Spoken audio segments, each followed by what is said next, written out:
Stand up. You're done here. Officer Wayne Hutchins' voice cut through the packed federal courtroom like a blade, overhead fluorescence catching the sneer he didn't bother hiding as he stepped toward the witness stand in his short-sleeve uniform, one hand already unclipping the cuffs from his belt. Leon Mercer didn't move. He sat in his orange button-down and dark slacks, hands flat on the railing, eyes locked on Hutchins with the kind of stillness that only comes from years of training in places this officer had never been cleared to know about. "You think the badge scares me?" Leon said quietly. So quiet the whole room leaned in.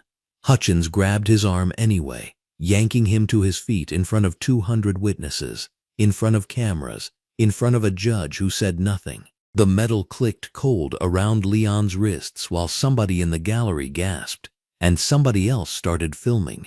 What no one in that room knew, not the judge, not the district attorney, not a single person watching from the gallery pews, was that 4 minutes ago, on the other side of the city, 6 men in full tactical gear had just traced a GPS signal to this exact address, and they were already moving. Welcome to Frost Folk Tales. This is where we tell the stories of those who were underestimated, dismissed, and targeted, yet chose courage over silence. If these stories move you, subscribe and be part of a community that refuses to let them fade into the background. Now let's go back 60 seconds, because the most important things that happen in a courtroom rarely begin with the moment everyone turns to look. The Darren B. Mitchell Federal Courthouse sat on the corner of Aldridge and 5th.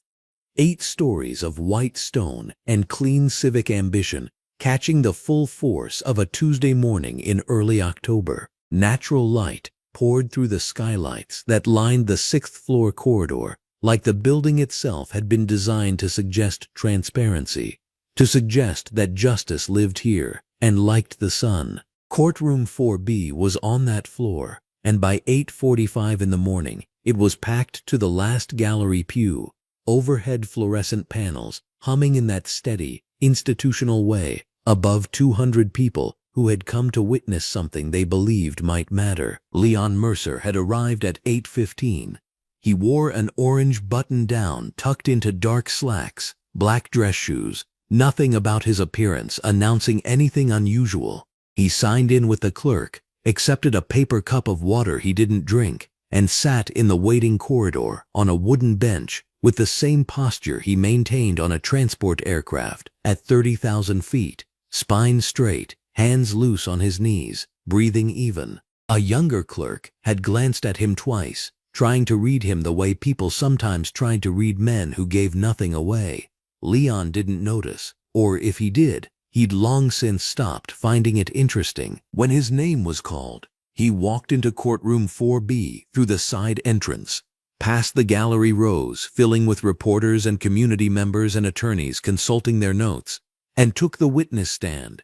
He adjusted the microphone once. He looked at the room without performance. The overhead fluorescence caught the clean lines of his orange shirt, and more than one person in that gallery noted, privately, that he did not look like a man who was nervous. That was because he wasn't. Attorney Priya Nair stood at the plaintiff's table in a charcoal blazer over a white blouse, a legal pad in her left hand, and the particular focus of someone who had spent 3 years building toward this exact morning. She was sharp in the way that surgical instruments are sharp, not showy about it, but precise and dangerous when pointed in the right direction. She walked Leon through the procedural foundation of his testimony with measured efficiency.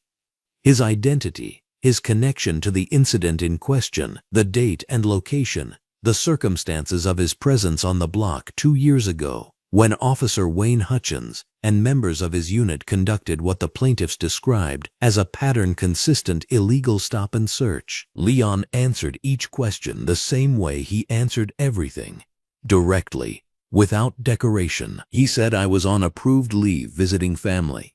I was on the east side of Brennan Street, approximately 40 feet from the corner of Brennan and Holloway, when the unit arrived. I observed the stop from that position.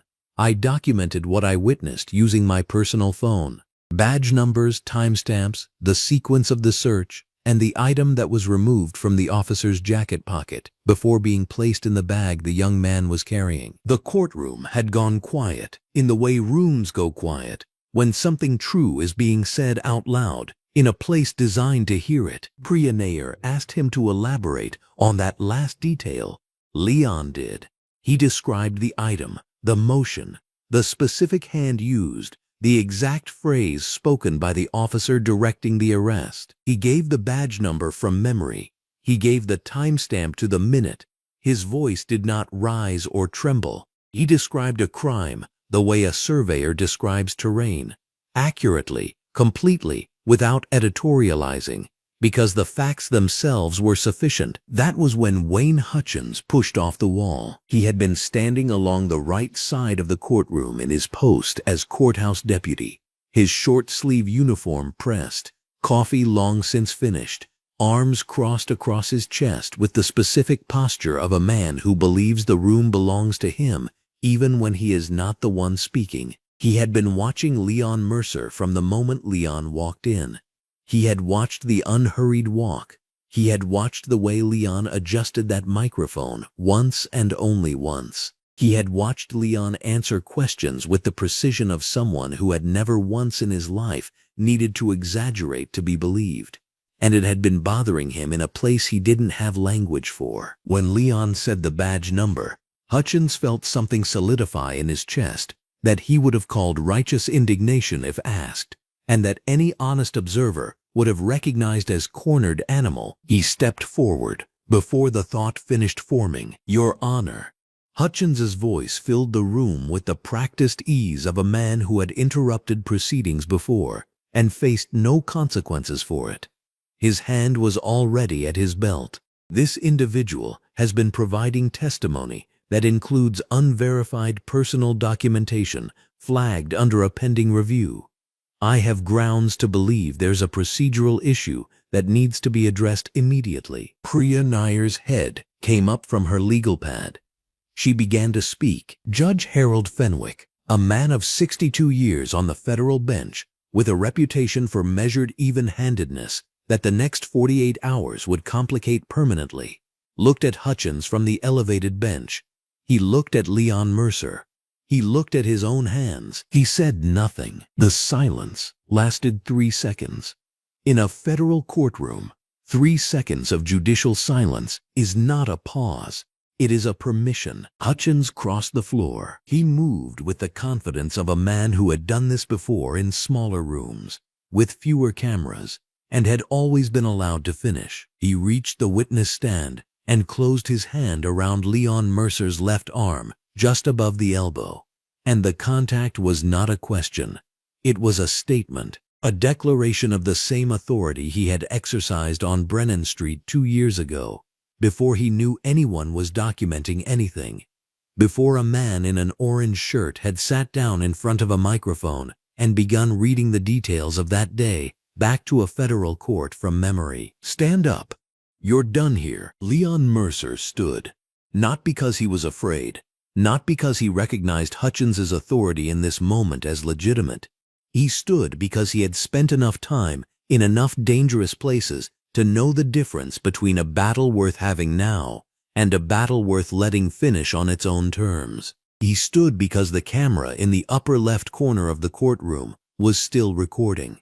He stood because his sister Jada was in the 3rd row of that gallery, and he had no intention of giving anyone a reason to put hands on her, trying to get to him. He looked at Hutchins and said, quietly enough that the microphone barely caught it, "You think the badge scares me." Hutchins pulled the cuffs from his belt and snapped them around Leon's wrists with the theatrical efficiency of someone performing for an audience he believed was on his side. In the 3rd row of the gallery, Jada Mercer rose to her feet.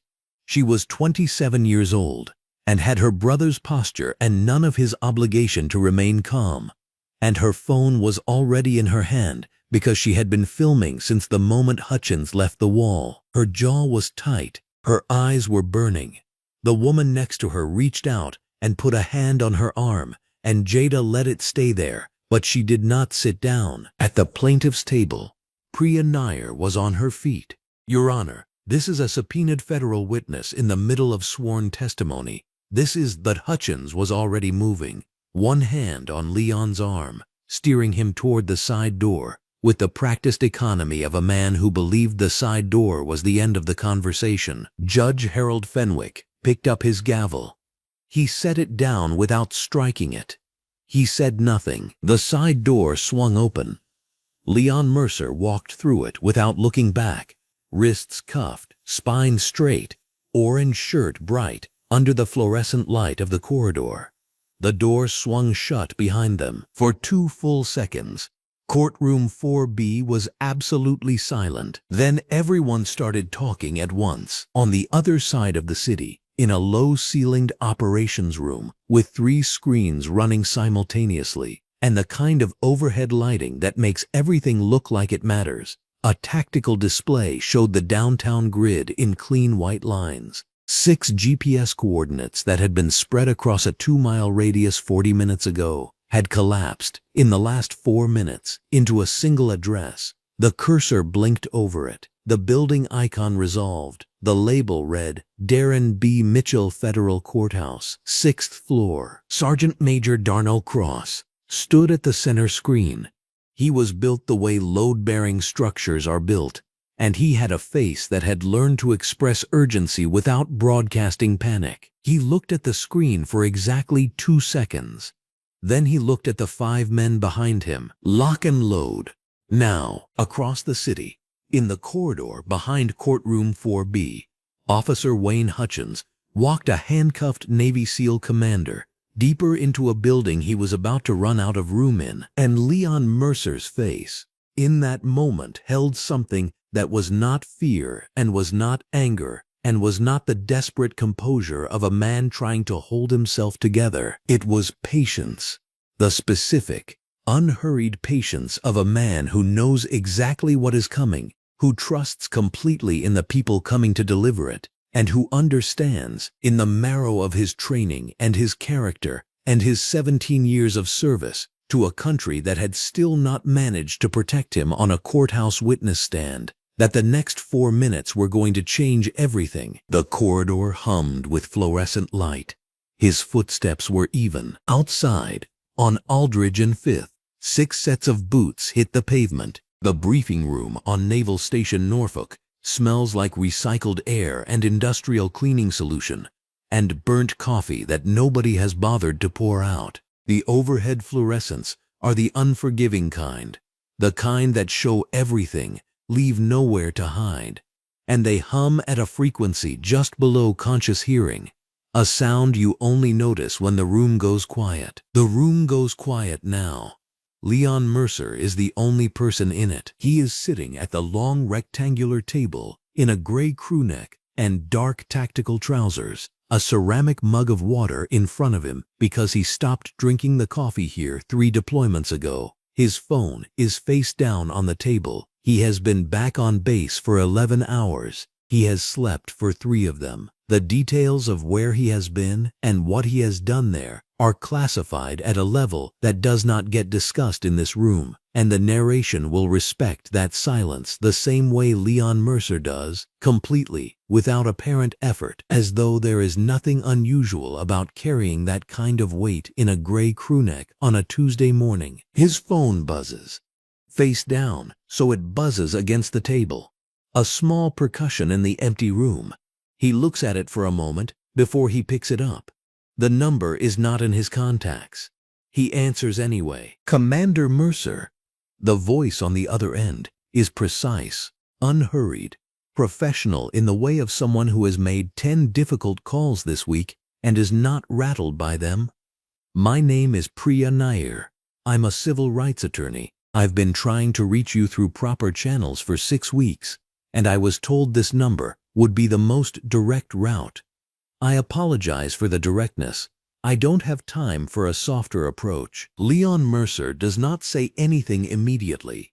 He turns the mug of water a quarter rotation with 2 fingers. "Talk," he says. And she does. She talks for 14 minutes without interruption, which is either a testament to how clearly she has organized the information or how completely it holds his attention, and it is both. She lays it out the way a careful architect lays out blueprints.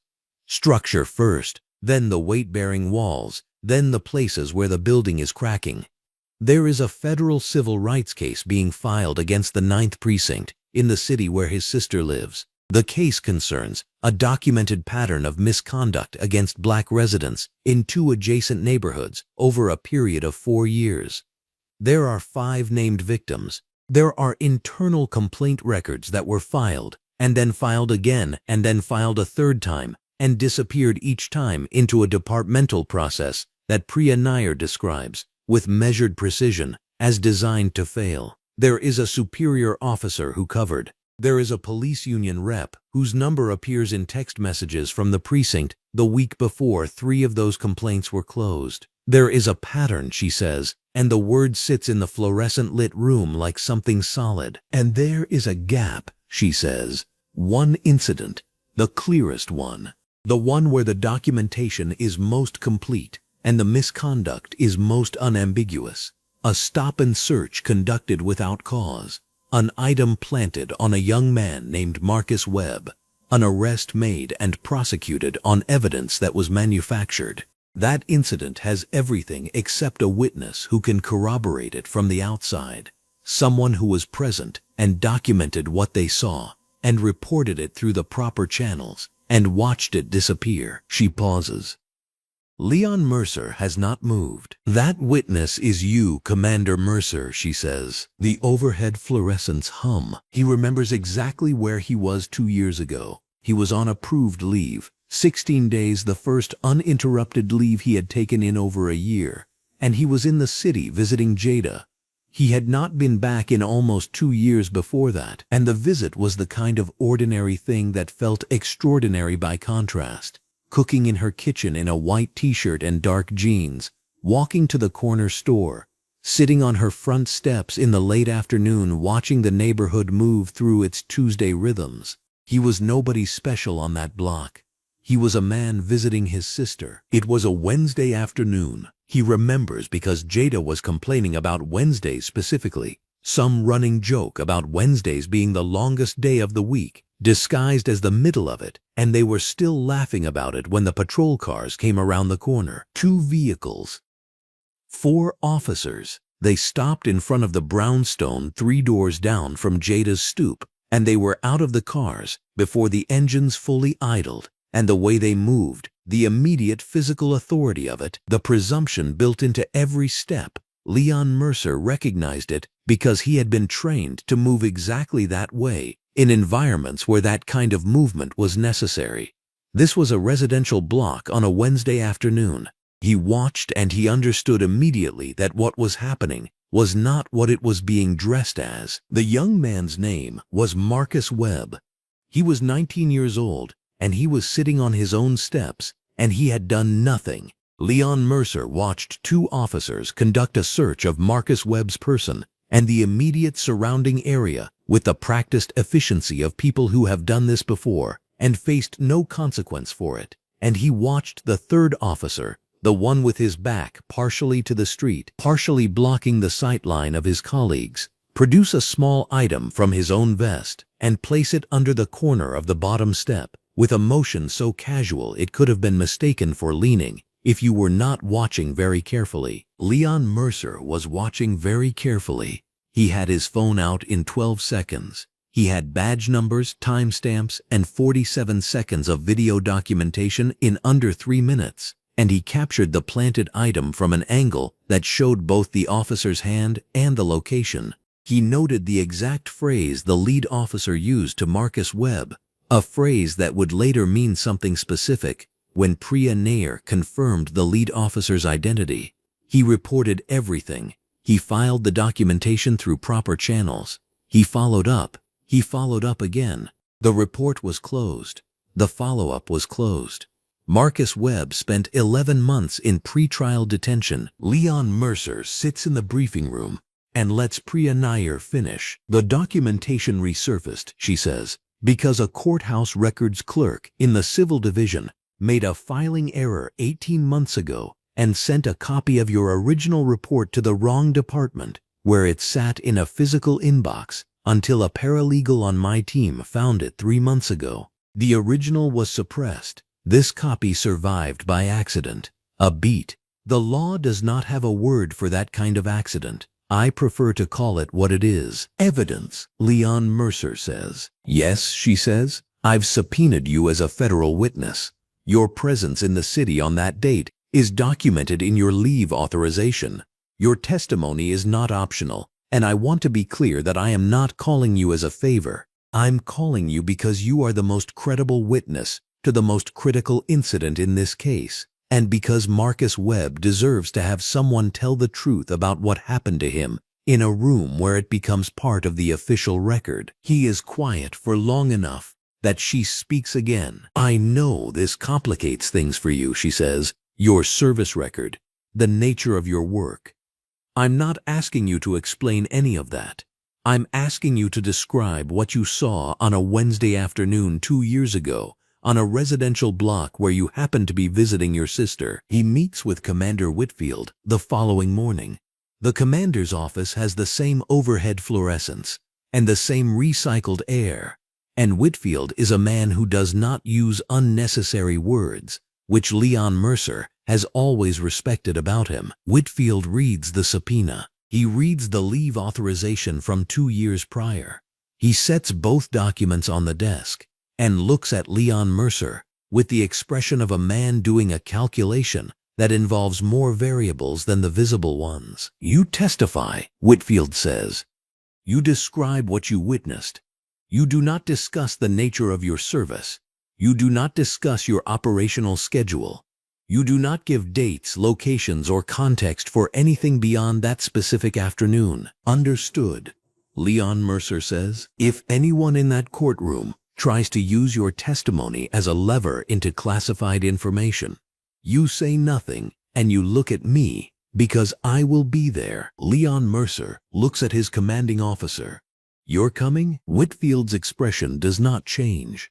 You're one of mine, he says, as though this is the simplest sentence in the English language, which when Whitfield says it, it is. The testimony is scheduled for a Tuesday morning, 3 weeks from that conversation. Leon Mercer receives his operational briefing for the following mission on Monday evening. The scheduling overlap is not comfortable. Whitfield is aware of it. Torres is aware of it. And the timeline is tight enough that the whole arrangement has been noted in 2 separate classified documents. But it is manageable. He will testify. He will be back on base by noon. The briefing will proceed. The morning of the trial. The light is early and clean and falls through the window of the hotel room near the courthouse in a long diagonal across the floor. Leon Mercer is already showered.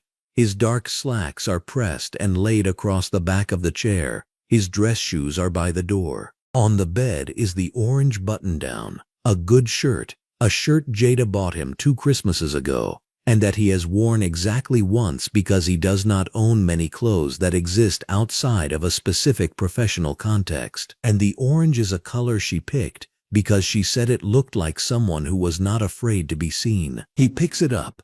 He buttons it slowly, starting from the bottom, the morning light overhead and natural through the window. And he looks at himself in the mirror for a long moment. He looks like a man going to work. He looks like a man on a Wednesday afternoon, visiting his sister, watching the neighborhood move through its ordinary rhythms. He looks like no one in particular. He knows what is on the other side of that courthouse door. He knows the weight of the name Wayne Hutchins and the shape of the institution that has protected him. And he knows that walking into that courtroom and saying what he came to say is not without risk of a kind that his commanding officer cannot entirely authorize away. He also knows Marcus Webb's name. He has known it for 2 years. He buttons the last button.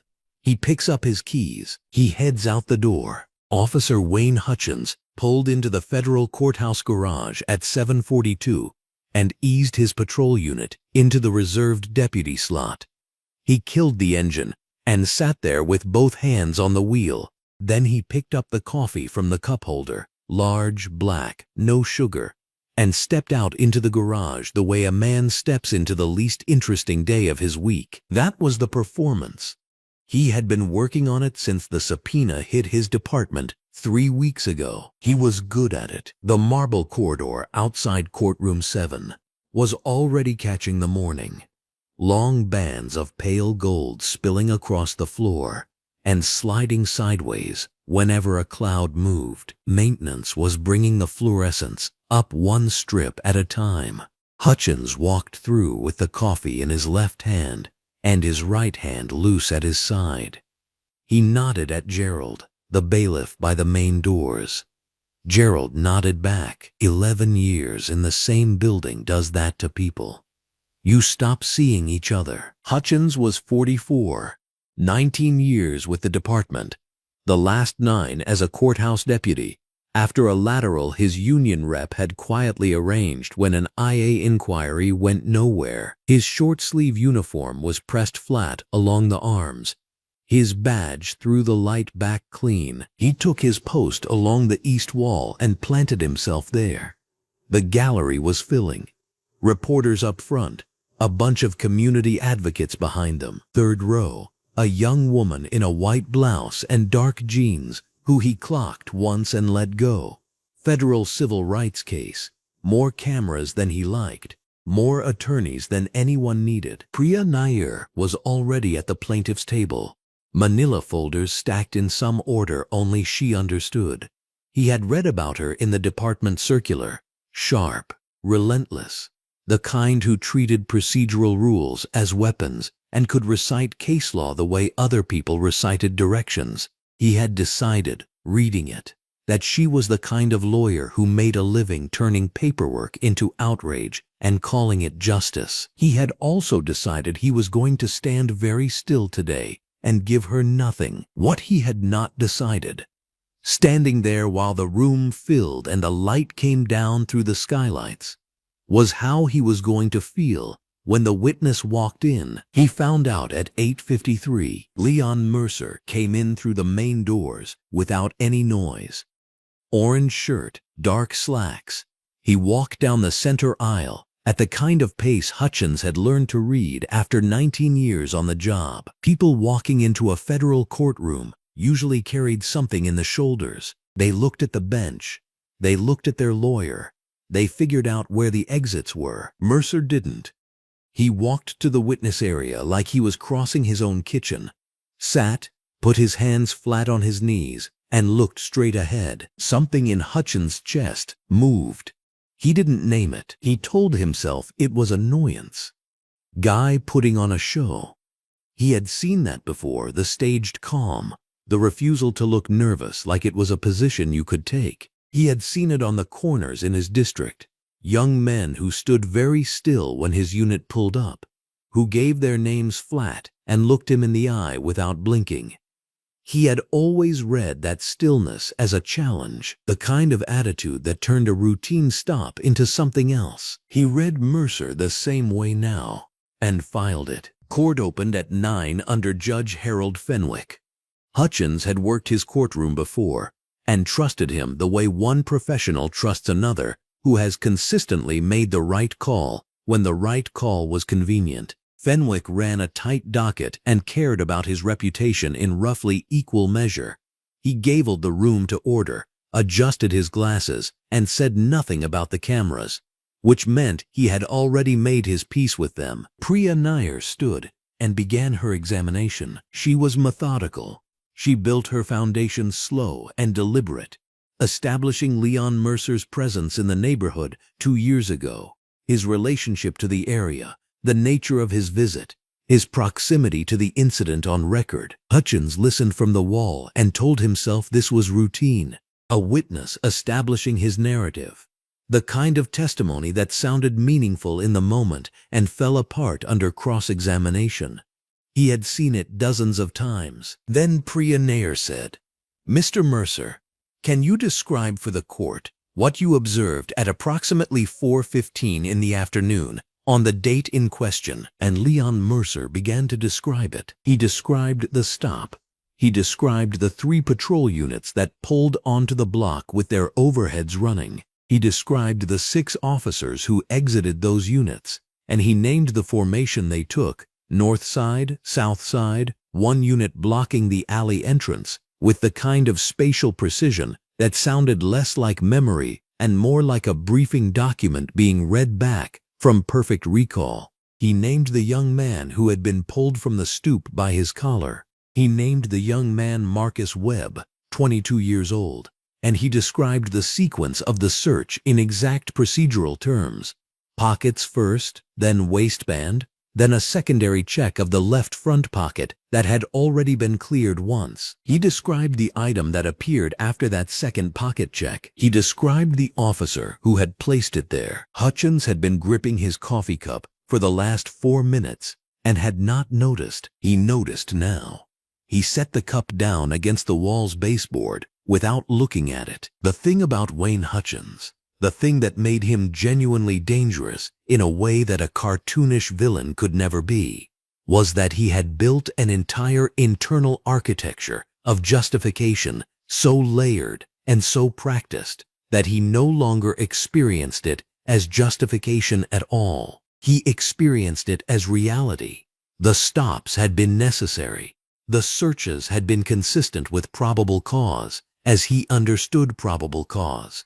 The documentation had been accurate within the parameters of what he chose to document. He had a union rep who answered on the first ring and a superior officer who reviewed his incident reports with the specific attention of a man looking for what was not there, rather than what was. He had 19 years of paperwork that described every decision in the clean, bureaucratic language of procedure, and nowhere in those 19 years had a single formal consequence found him. A man without consequences eventually forgets consequences are possible. This was where Hutchins lived now. When Priya Nair handed Leon Mercer a printed document and asked him to confirm the badge number visible in the upper right corner, and when Leon Mercer read that badge number aloud in the same unhurried voice he had been using for the last 20 minutes, Hutchins felt the shift again in his chest. It was harder this time.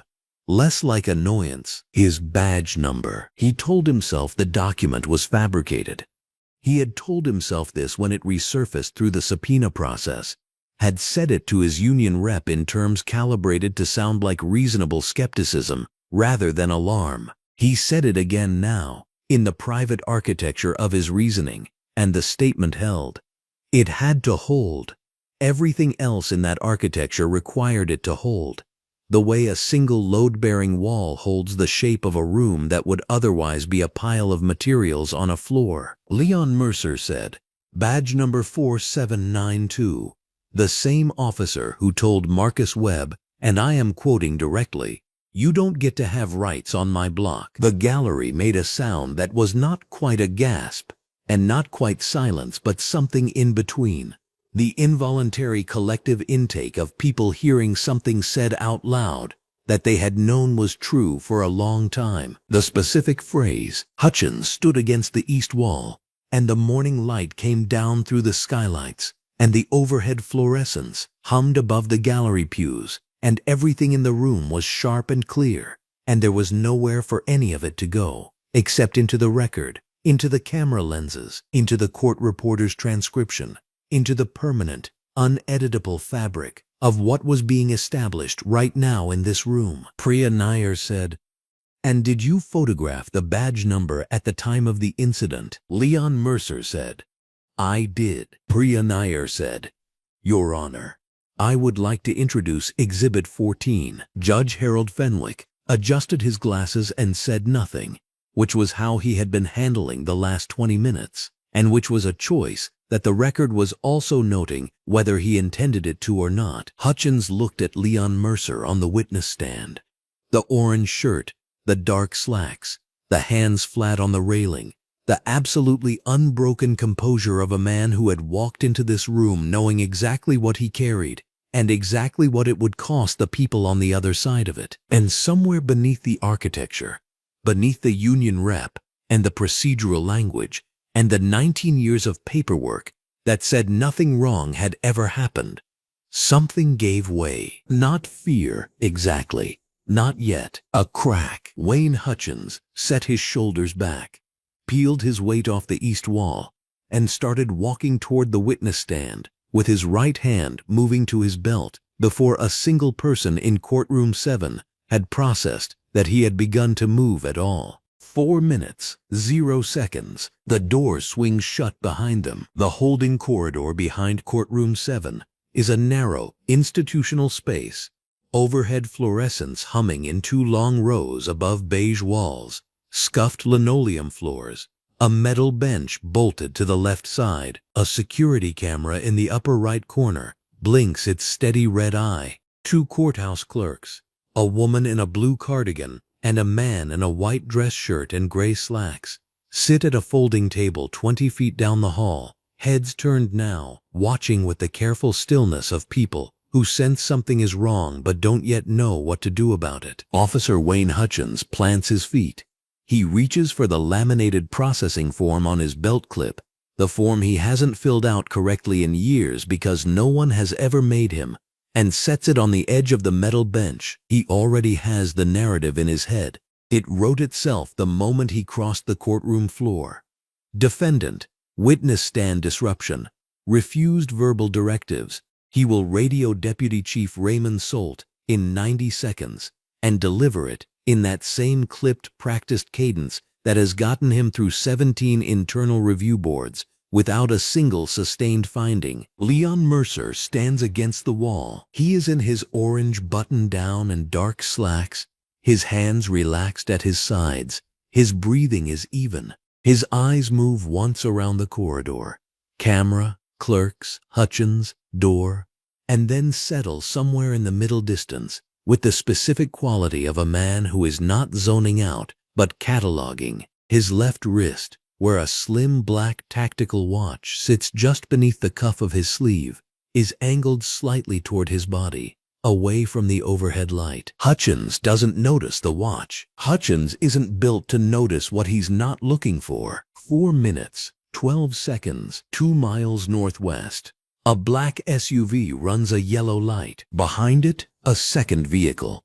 Behind that, a third. All 3 moving in tight formation through morning city traffic. No sirens, no lights. Those will come later. Just speed and precision and the kind of coordinated road movement that other drivers instinctively get out of the way of without fully understanding why. Inside the lead vehicle, Sergeant Major Darnell Cross sits in the front passenger seat with a radio pressed to his jaw and a tablet open on his thigh.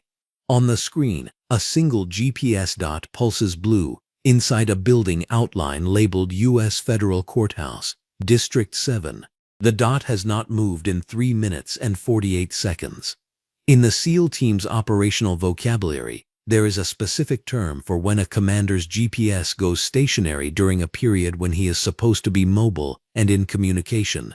The term is not a good one. Cross keys the radio. His voice is flat and controlled, the way water behind a dam is flat and controlled. Commander Whitfield, this is Cross. We have a commander down, sir. Federal Courthouse, District 7. GPS is fixed. No comms since 0914. Requesting authorization for entry. The response comes back in 4 seconds. Commander Whitfield's voice is precise and without inflection, which in a man of his rank means the opposite of calm. It means something has already been decided, and execution is the only remaining variable. Authorization granted. Full credential presentation. Coordinate with Torres on federal jurisdiction. Cross, you move. Cross sets the radio down. He does not say anything to the team because he doesn't need to. The vehicles are already accelerating. On the other side of the city, Special Agent Torres, the FBI liaison attached to the civil rights case, is already on his phone, already pulling up the federal obstruction statute on his screen, already doing the legal architecture that will matter enormously in approximately 3.5 minutes. 3 minutes 30 seconds. Hutchins has his radio out now. Solt, it's Hutchins. We had an incident in 7. Witness became disruptive during testimony. I removed him for processing. Situation is contained. A pause on the other end. Deputy Chief Raymond Salt's voice comes back careful and too even. The voice of a man recalculating what kind of disruptive, verbal, wouldn't yield the stand. I had to physically escort him. Another pause. Longer. You cuffed him? Standard procedure for a non-compliant. Wayne. Salt's voice drops. He was a witness. On the stand, he was getting loud. There is a silence on the radio that communicates several things simultaneously. What it does not communicate is support. Hutchins clicks off before Salt can continue and slides the radio back to his belt with the practiced motion of a man who has spent a career not hearing the things people say to him. He turns back to Leon Mercer. Name.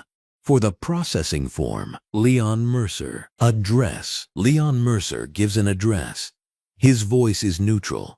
His face gives Hutchins nothing. Hutchins writes it down, slowly, making a show of the clipboard like it means something. He has already decided what the form will say. He is filling in the blanks to match the narrative, not the facts, the way he has always done it, the way that has always worked before. He does not document the time of the removal. He does not document that Leon Mercer was mid-testimony. He does not document that Attorney Prienaire filed an objection before the door swung shut. Down the hall, the woman in the blue cardigan has stopped pretending to work. 2 minutes, 45 seconds. One light out. The driver says, "Run it." Cross says, "They run it." The courthouse is visible now through the windshield, its marble face catching the full morning light. The wide steps climbing toward the entrance. Flags moving in the light wind. Cross is already reading the building the way he reads every building. Entry points, sight lines, civilian density, choke points. His hands are resting on his knees and completely still. The team in the vehicles behind him has not spoken in 2 minutes. They do not need to. They have trained for the space where language becomes inefficient. They have crossed a lot of that space together. Cross looks at the GPS dot, still fixed, still blinking. He thinks about Leon Mercer, not the commander, not the rank, but the man who sat across from him in a forward operating base mess hall 4 years ago and ate the worst food either of them had ever tasted and made a dry joke about it that Cross is still not completely sure was a joke. He thinks about 6 operations and 1 very long night outside of a city whose name he will never say out loud in a civilian space, and the way Mercer moved through that night with that same stillness he moves through everything. The GPS dot blinks. Cross thinks, "Hold on, sir. We're 4 blocks out." He doesn't say it.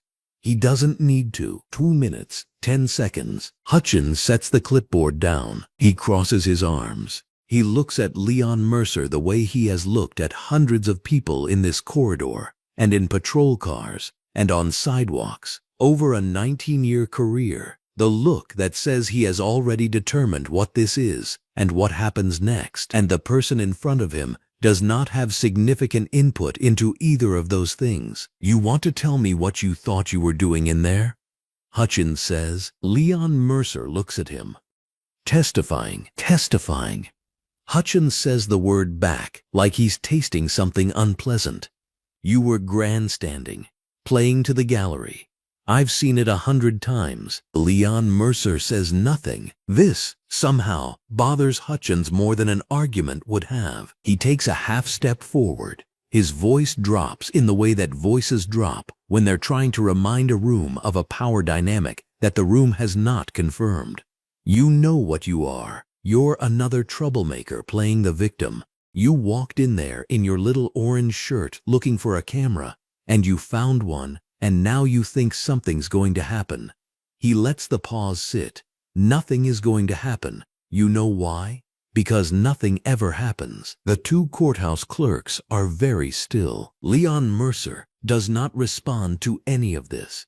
He does not defend himself. He does not flinch. He turns his head slowly and looks directly at the security camera in the upper right corner, the one with the small red microphone indicator below the lens. the one that has been recording audio this entire time. He looks at it for exactly 2 seconds. Then he looks back at the middle distance, at nothing in particular, and he almost smiles. Not fully, not enough for Hutchins to call it anything, just the left corner of his mouth. A fraction of a movement, the expression of a man who has just watched an opponent make a move that they do not yet understand, will cost them everything. The woman in the blue cardigan has both hands flat on the table. The man in the white shirt and gray slacks is looking at the camera. 45 seconds. The vehicles pull to the curb. Doors open. 6 men step out into the morning light. Plate carriers, military police armbands catching the sun, credentials already in hand. Darnell Cross is at the front. He is built in a way that makes the width of the courthouse steps look suddenly narrower. He does not run. None of them run. Running is for situations that require panic, and panic is not what this is. This is something more deliberate than that. Cross takes the steps 2 at a time, with the measured momentum of a man who has entered worse buildings than this, in worse conditions than these, and every member of the team behind him matches his pace exactly because they have practiced this, and because they trust him the way you trust someone you have bled next to. Torres is already on his phone at the base of the steps. His jaw is tight. His free hand is gesturing with the efficiency of a man managing 3 conversations at once. The courthouse doors are large and heavy and swing inward. 0 inside the holding corridor. The sound arrives before anything else. Boots on marble. Heavy, synchronized, multiple, the specific rhythm of people who have drilled their movement into muscle memory, who are not uncertain about their direction or their purpose. The sound travels up from the lobby, through the door, down the beige corridor, and reaches Hutchins where he stands with his clipboard and his processing form and his 19 years of uninterrupted certainty. He goes still. For 1 long second, the only sounds in the corridor are those boots and the persistent hum of the fluorescent lights overhead, and the quiet, absolute calm of Leon Mercer breathing. Hutchins turns toward the far door. The boots get louder. The courthouse lobby was built to shrink people.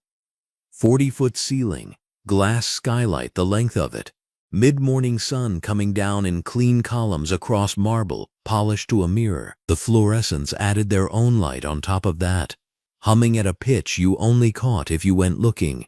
Between the 2 sources, nothing in the room held a shadow. Attorneys crossed in both directions, briefcase wheels ticking on the stone.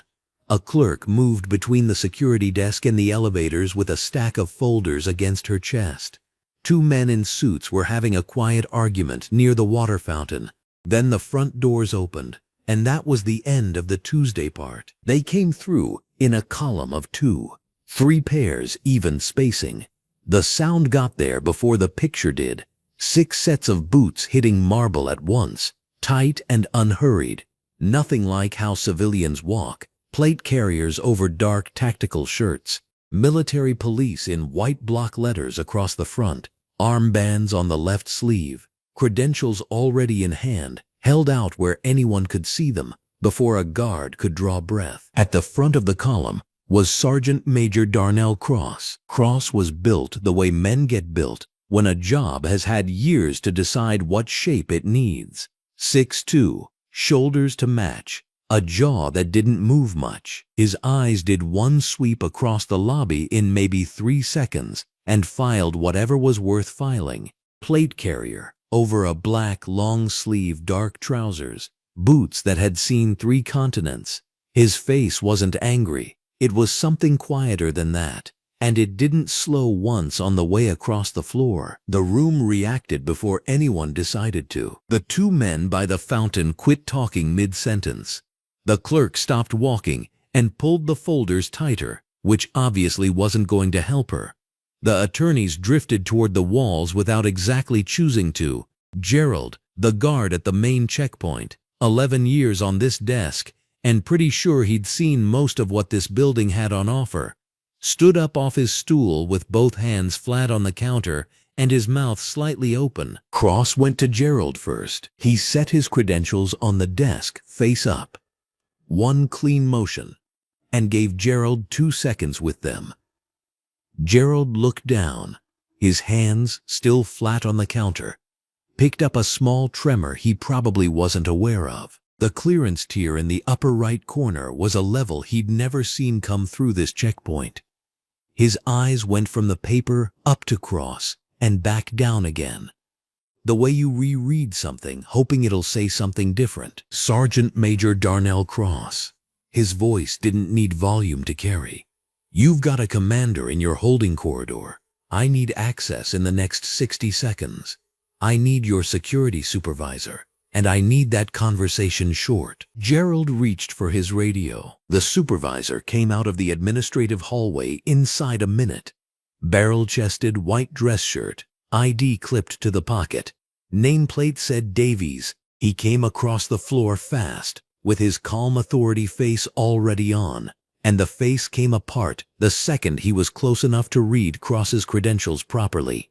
He read them, then read them over, then looked past Cross at the 5 men still standing behind him. Each one had credentials of his own.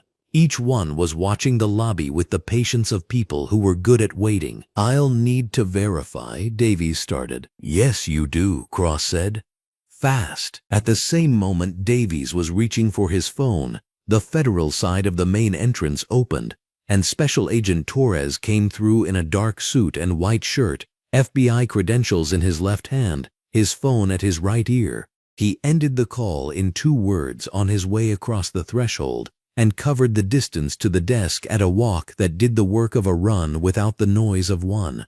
He set his credentials down beside Cross's, looked at Davies and said, Federal Liaison, Civil Rights Case, Courtroom 4. I need the same access these men need, under concurrent federal jurisdiction.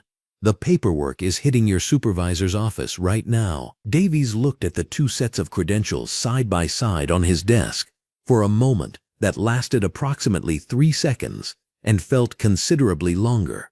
Then he picked up his radio and said, Open the east corridor, inside courtroom 4. Behind the closed side door. The sounds began filtering through. Boots. The unmistakable rhythm of multiple sets of boots moving with purpose through the corridor system that connected the holding areas to the main judicial chamber. A radio transmission, brief and staticky, cutting off and then resuming. A voice, not loud but projecting, asking for access. Then another voice, higher, responding. Judge Harold Fenwick heard it first because he was facing the side door from the bench and had been facing it for the last 4 minutes with the concentrated attention of a man who already understood, at some cellular level, that the next thing to come through that door was going to matter.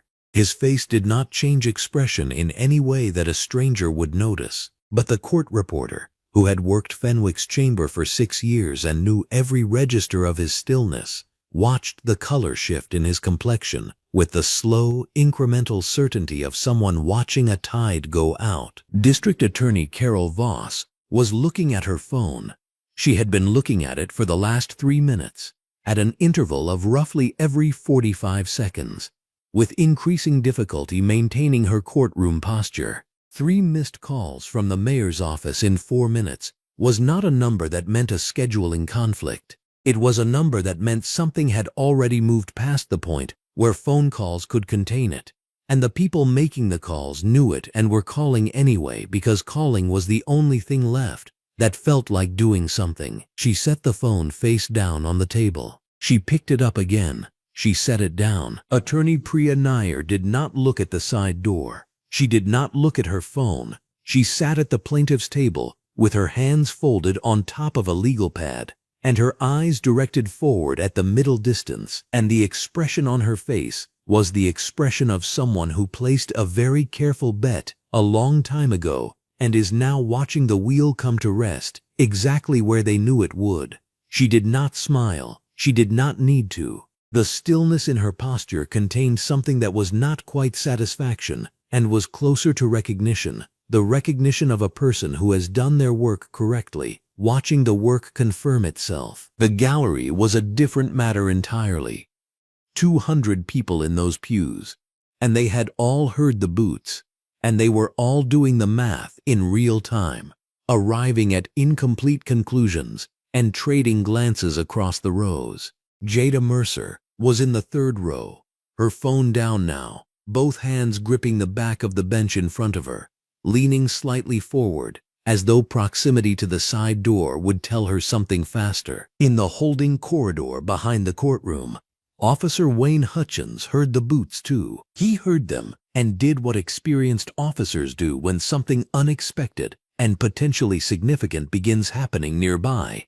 He categorized the sound as manageable, assigned it a probable cause that did not require him to feel anything about it, and continued processing his paperwork. A training exercise maybe, another case generating overflow. The courthouse had multiple corridors and multiple proceedings, and there were a lot of explanations that were not about him or this situation, and Hutchins rotated through several of them in the span of about 30 seconds. Then the footsteps got louder and closer, and there were too many of them, and the sound was too synchronized, and Hutchins set his pen down. He stepped out of the holding alcove and into the corridor. Darnell Cross came around the corner. In the same moment, Davies 2 steps behind him on the left, Torres 3 steps behind on the right, and the remaining 5 members of the SEAL team arranged behind them in a formation that filled the corridors with a kind of organized finality.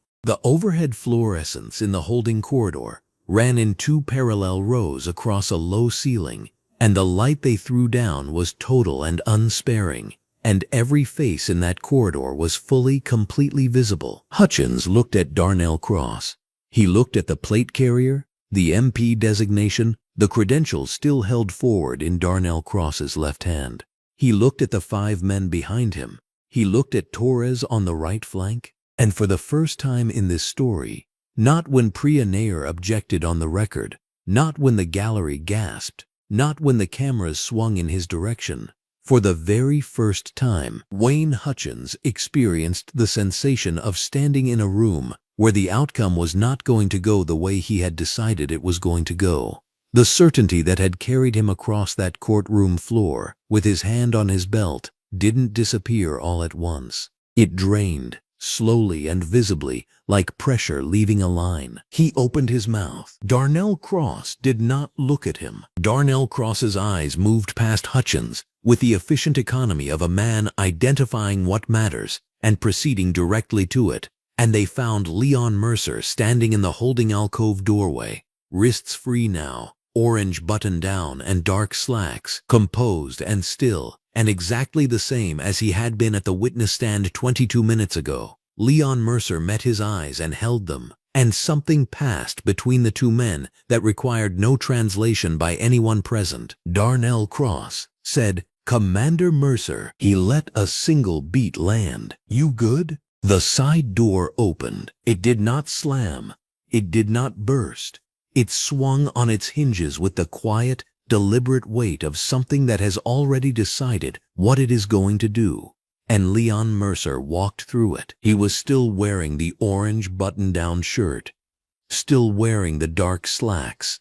His wrists were uncuffed, his hands loose at his sides, and he walked the way he had always walked, unhurried, each step placed with the kind of precision that does not announce itself, that simply exists as fact. Behind him came Darnell Cross, 1 step off his left shoulder, and behind Darnell Cross came the rest of the team, their plate carriers catching the overhead fluorescent light, the military police insignia on each arm burning white and sharp and undeniable. 200 faces turned. Not one person in that gallery made a sound. The turn was not gradual. It happened all at once, the way a flock of birds changes direction, every head swiveling in a single unified motion as Leon Mercer cleared the doorframe and the full sight of him registered. The orange shirt, the dark slacks, the 6 men in tactical gear filling the space behind him, the MP armbands, the credentials still displayed, facing outward, because Darnell Cross had not put them away. In the third row of the gallery, Jada Mercer's hand rose to her mouth. She had been sitting forward in her seat since the moment her brother disappeared through that door, her phone still warm in her other hand, the footage already uploaded, the view count already climbing in ways she had not yet stopped to look at. She had watched the SEAL team flood the lobby. She had heard the boots in the corridor. She had held herself completely still in the gallery pew, because moving felt like it might break something that needed to hold. And now her brother walked back through the door and her hand went to her mouth, and she did not take it away for a long time. Attorney Priya Nair, seated at the plaintiff's table, did not move. She did not stand, did not speak, did not reach for a document or a pen. She sat with her hands folded on the table in front of her, and she watched Leon Mercer walk back into that courtroom with an expression that contained, if you looked carefully, the composed and absolute satisfaction of someone who has spent 3 years constructing a proof and has just watched the final line resolve. Judge Harold Fenwick looked at Leon Mercer. Then he looked at the 6 men behind him. Then he looked down at the bench in front of him, and when he looked back up, something had changed in his face. It was not a dramatic change. That was what made it notable.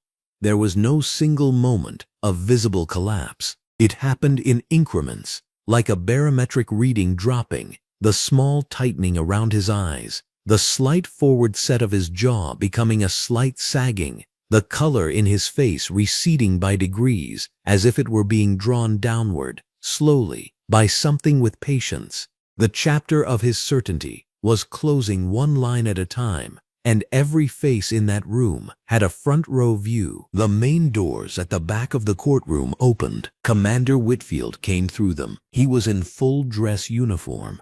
The jacket was immaculate, the white of his shirt a precise brightness under the overhead fluorescence, the gold of his insignia catching the natural skylight that poured through the courtroom's high windows and fell in clean geometric shapes across the marble floor. 4 rows of ribbons sat on his chest, the kind of chest that carries them without adjustment, without performance, simply as a record of what has been done and where and at what cost.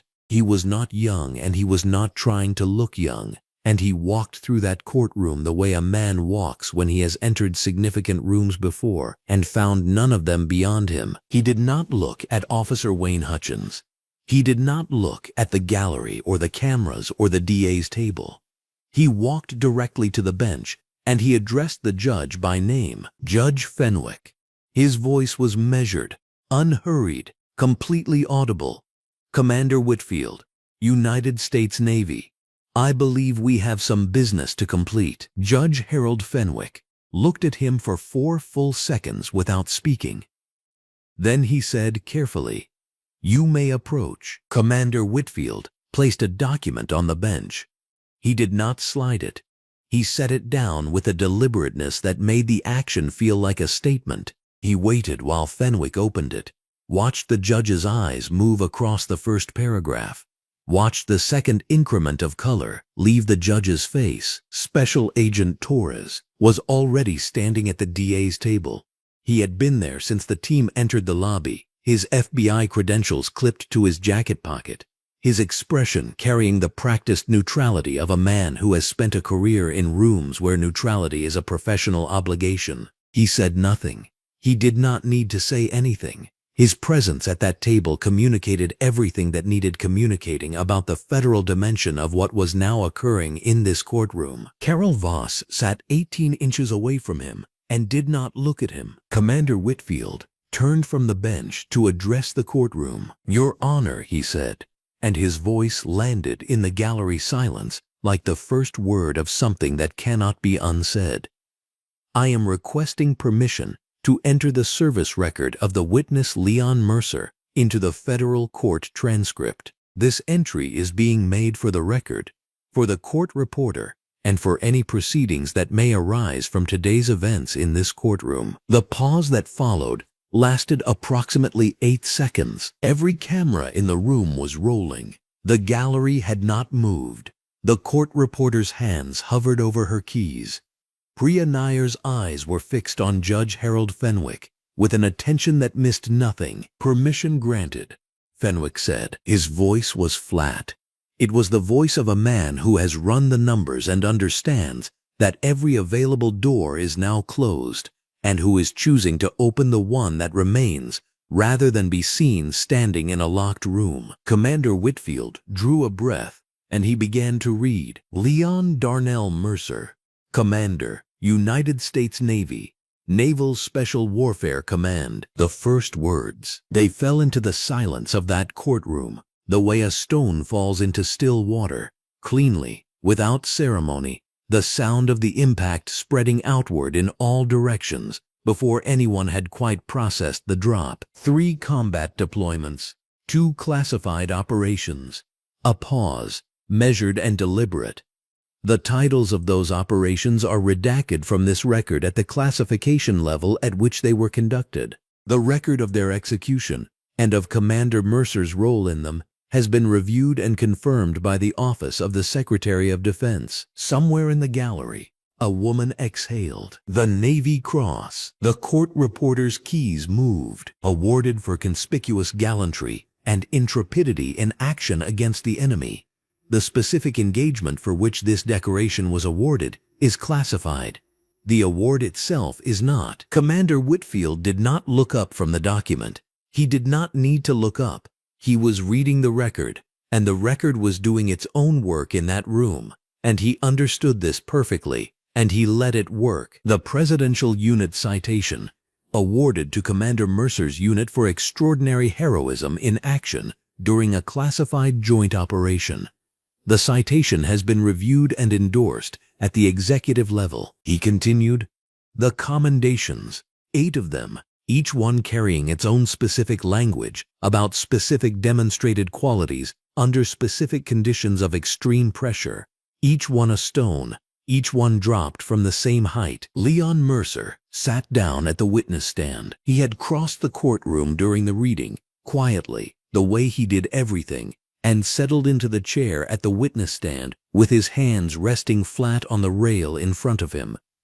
He was looking at the middle distance, not at Commander Whitfield, not at the gallery, not at the judge. His face held that stillness, the one that had been in this chapter from the beginning, the one that had bothered Wayne Hutchins before any of this started, the one that had nothing to prove and nothing to perform. Jada Mercer, in the 3rd row, had taken her hand from her mouth. She was watching her brother at the stand with an expression that had moved through several things in the last 4 minutes and had arrived at something that the English language does not have a single word for. The feeling of watching someone you have always known to be extraordinary be recognized as such by a room full of people who had no idea. She did not cry. She sat very straight, and she watched. Commander Whitfield reached the final line of the record. Commander Leon Darnell Mercer, 9 years of active service, current status, active duty, current clearance level, top secret, sensitive compartmented information. He closed the document. The courtroom was completely silent. The overhead fluorescence hummed. The natural skylight fell in its clean geometric shapes across the marble floor. The court reporter's final keystroke had sounded like a period at the end of a very long sentence, and now the sentence was done, and the room was sitting with what it contained. At the back wall, Officer Wayne Hutchins stood in his short-sleeve uniform. He was no longer near the deputy's post where he had spent the morning. He had moved to the back wall at some point in the last several minutes. No one had watched him move there, because no one had been watching him, and he stood against it now with his arms at his sides and his coffee long gone cold and his face carrying the specific expression of a man whose certainty has not merely been challenged but has been read aloud in a federal court transcript and entered into the permanent record of these proceedings. He was looking at Leon Mercer. Leon Mercer was not looking at him. And in that asymmetry, in the looking and the not looking, the entire geometry of this room had been rewritten in the last 4 minutes. And every person in it understood this, and the understanding sat in the air above the gallery pews and the marble floors and the fluorescent-lit, skylit, camera-filled federal courtroom like something that had arrived and would not be leaving. The only sound was the court reporter's keys, recording every word. The courtroom had gone quiet enough to hear the fluorescents humming. 200 people in the gallery, on the mahogany benches, and nobody breathing. Sun came down through the skylight in the central corridor and made a bright stripe on the floor. Leon Mercer sat back down at the witness stand, put both hands flat on the wooden railing, looked at Priya Nair, and waited. Priya Nair was not looking at him yet. She was already on her feet. The room was still catching up to what it had just watched, and she was past it. She turned to Judge Harold Fenwick. When she spoke, her voice was steady, though she had been waiting 18 months for this. Your Honor, I'm filing an emergency motion, on the record, before this session closes, the forcible removal of a subpoenaed federal witness from the stand during active testimony while that witness was responding to a direct question from counsel is obstruction of federal proceedings. I want it docketed, time-stamped, and in the transcript before this room empties. Judge Fenwick didn't answer right away. The camera in the upper left corner was still running, the red light steady, and he knew it. He had known it from the moment Mercer came back through the side door uncuffed. The SEAL team behind him and Commander Whitfield walking through the main doors in full dress uniform. 11 years on this bench, he had never once felt it move under him the way it was moving now. His silence during the handcuffing was on record. It was on camera. It was already, somewhere out past these walls, on the internet. Motion granted, Fenwick said. It came out flatter than he meant it to. Priya Nair wrote something on her legal pad. The court reporter's keys clicked. Everything was loud. Special Agent Torres had been standing near the DA's table without moving, which was its own kind of waiting. And now he moved. Lean, dark-eyed, charcoal suit, he carried a sealed manila envelope in both hands and set it on the table in front of District Attorney Carol Voss. He didn't say anything. Carol Voss looked at the envelope. 20 years in this job. Expensive blazer, hair done. A career built on knowing when to push and when to back off. Every one of those 20 years was telling her the same thing right now. She broke the seal with 2 fingers, read the first page, and set it down. She set it down slowly. She set it down slowly because if she dropped it, the room would see her hands. It was a federal investigation summary.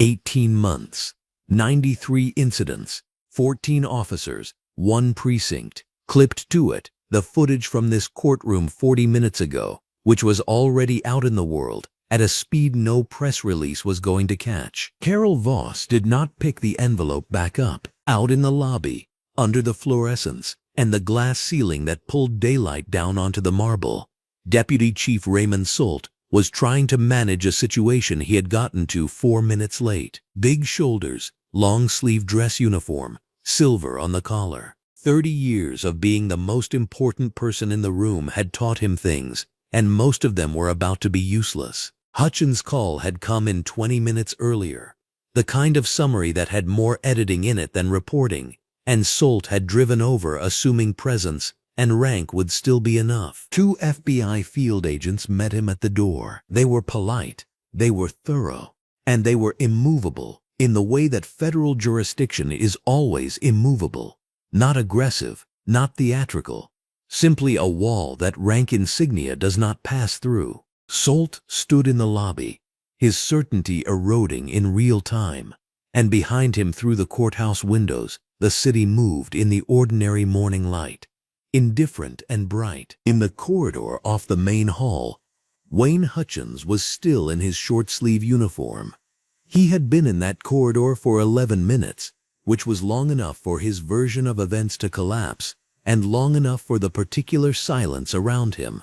The clerks who would not look at him, the security camera in the upper right corner that had been recording audio this entire time, to communicate something he had not yet fully processed. Special Agent Torres came down that corridor with 2 witnesses, a federal marshal, and a single sheet of paperwork. The suspension was administrative, effective immediately, pending federal review on obstruction grounds. The paperwork was signed by Torres. It was witnessed. It was documented with the same procedural precision that Hutchins had spent a career using as a shield. And now it closed around him like a room getting smaller. Hutchins took the paperwork. He read it. His jaw moved once, as if he were going to say something, and then he did not say it. The thing about accountability, the real thing, the kind that arrives with credentials and witnesses and 18 months of federal documentation, is that it does not need to be loud. It does not need ceremony. It simply needs to be complete. Up in the gallery, Jada Mercer sat in the 3rd row with her phone in her hands, and her hands were absolutely still. She had stopped shaking about 6 minutes ago, sometime between Leon walking back through that door uncuffed and Commander Whitfield's voice filling the courtroom. She had started filming the moment the SEAL team entered the lobby. Instinct, reflex, the same instinct that had put her phone up 2 years ago when Hutchins's unit had moved through their block and the air had changed.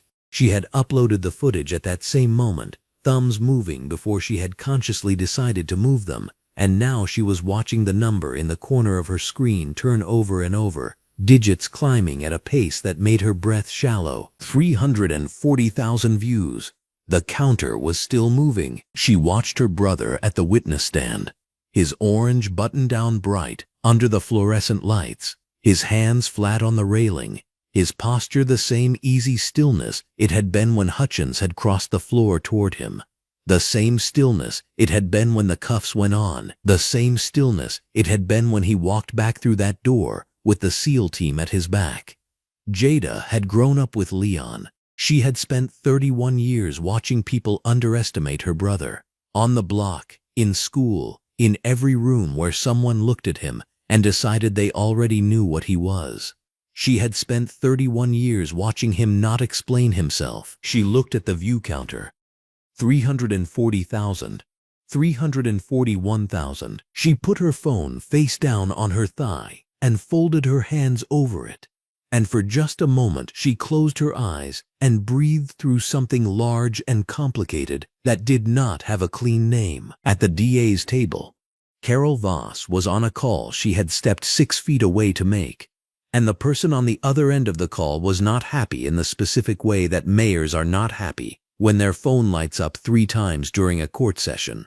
Voss was not happy either, but she was also, with the clear-eyed pragmatism that had brought her this far, already calculating the only viable path forward: cooperation, full cooperation, in writing, immediately. Priya Nair stood at her table and sorted her notes.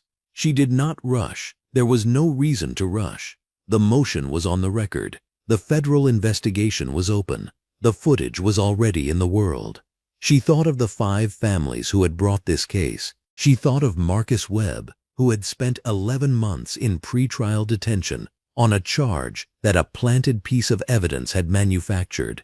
She thought of the gap that had existed for 2 years between what had happened and what could be proven, and the subpoenaed witness who had agreed to cross that gap in an orange shirt on a Tuesday morning. She thought of the stenographer's keys clicking in that silent courtroom, recording everything. She looked up.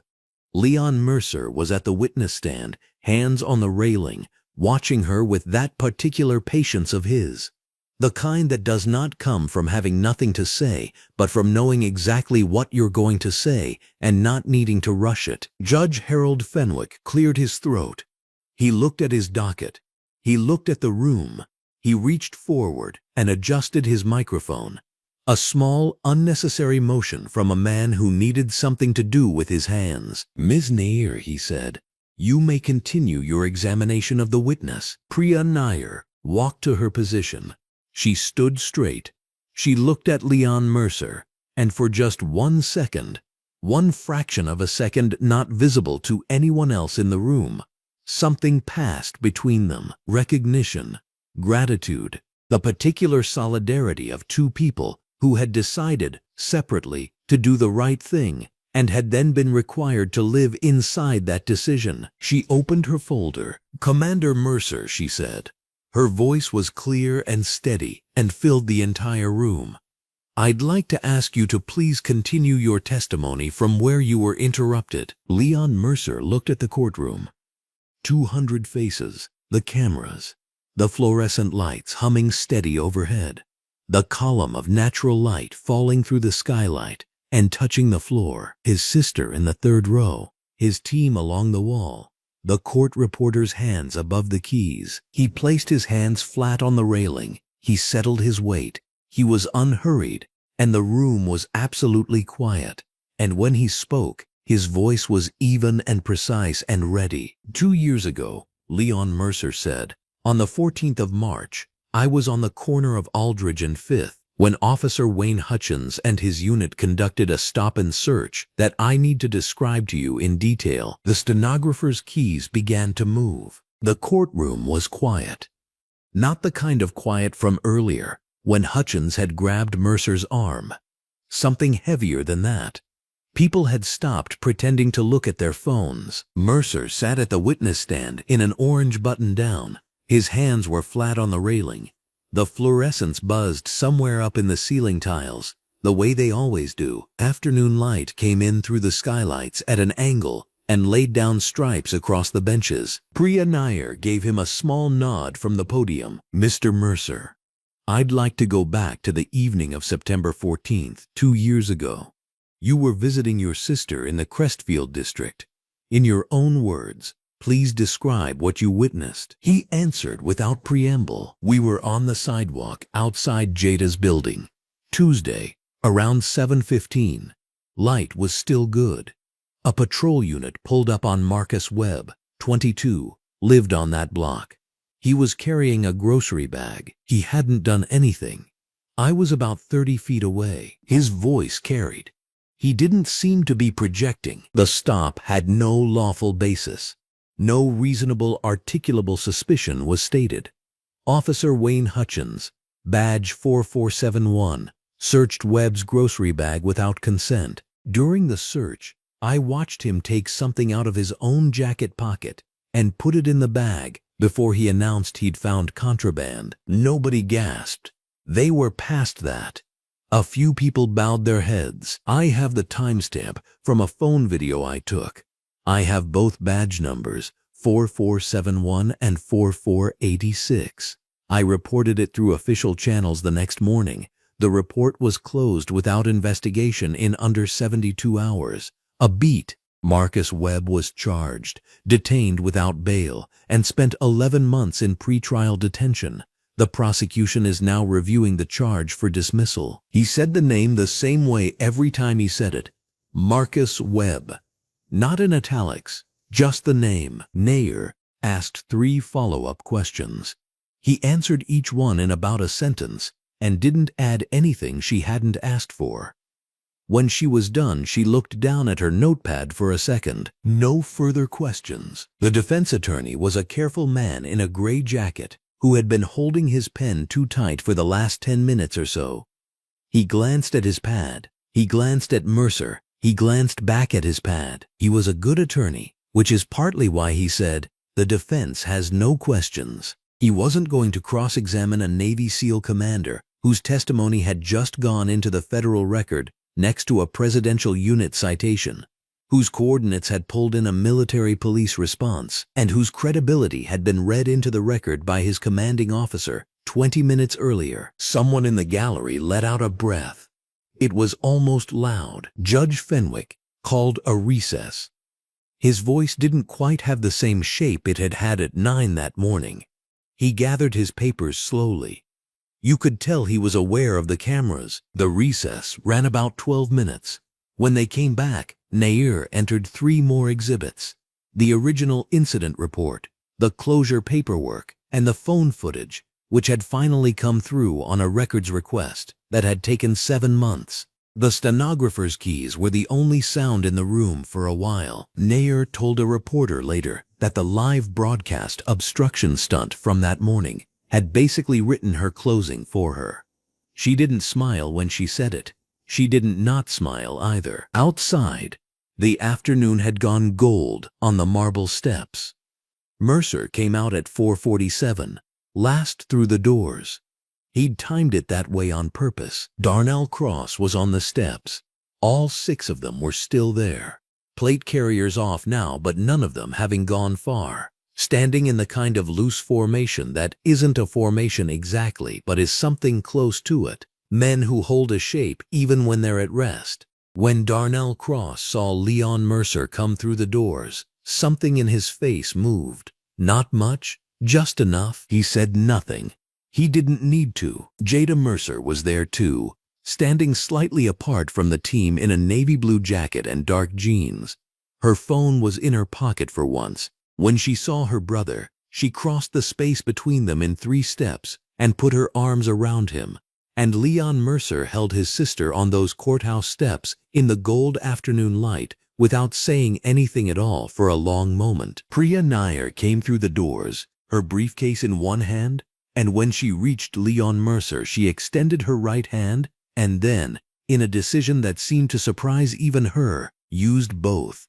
She shook his hand with both of hers and met his eyes. "Thank you," she said. Just that. Commander Whitfield stood a few feet away, 4 rows of ribbons catching the afternoon light across his chest, his full dress uniform immaculate. He waited until Priya Nair had stepped back, and then he looked at Leon Mercer across the space between them. He gave one nod, a single, deliberate, wordless acknowledgement that carried the weight of everything that did not need to be said in front of 200 people and a public record. Leon Mercer returned the nod. The resolution threads were already pulling taut. Officer Wayne Hutchins was suspended from duty on federal obstruction grounds. The paperwork signed and witnessed in the courthouse corridor before the afternoon session had even reconvened. Judge Harold Fenwick had quietly contacted the Judicial Review Board before the recess ended, which was either conscience or calculation, and possibly both.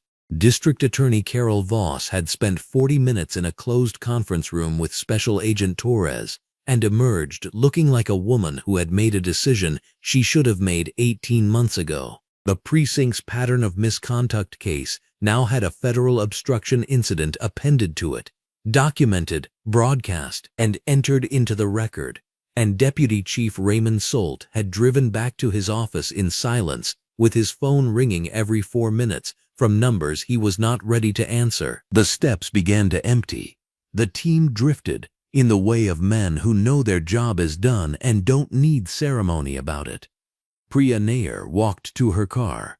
Commander Whitfield's car was already waiting, and then it was just Leon Mercer and Jada Mercer on the courthouse steps, the city moving around them the way cities do, unhurried, indifferent, continuous, and the gold light thinning slowly toward evening. Jada Mercer looked at her brother. "You okay?" she asked. Leon Mercer was quiet for a moment. He stood watching the street. A bus went by. 2 people on the corner were laughing about something. The light changed. "I've been okay," he said. He let a moment pass. "I came to say what I came to say." He stood there one more breath on those steps, and then he started walking down, unhurried. The same man who had walked up them that morning in an orange button-down and dark slacks, with nothing to prove to anyone in that building and everything to give to a 22-year-old named Marcus Webb, who had been carrying a grocery bag on a Tuesday evening when the light was still good. He walked down those steps, and the city received him. And he was the same man, and also, somehow, more. You just heard a story that history tried to overlook. If it stayed with you, take a second to stand with it. Subscribe, share, and help us keep telling the stories that deserve light, not silence.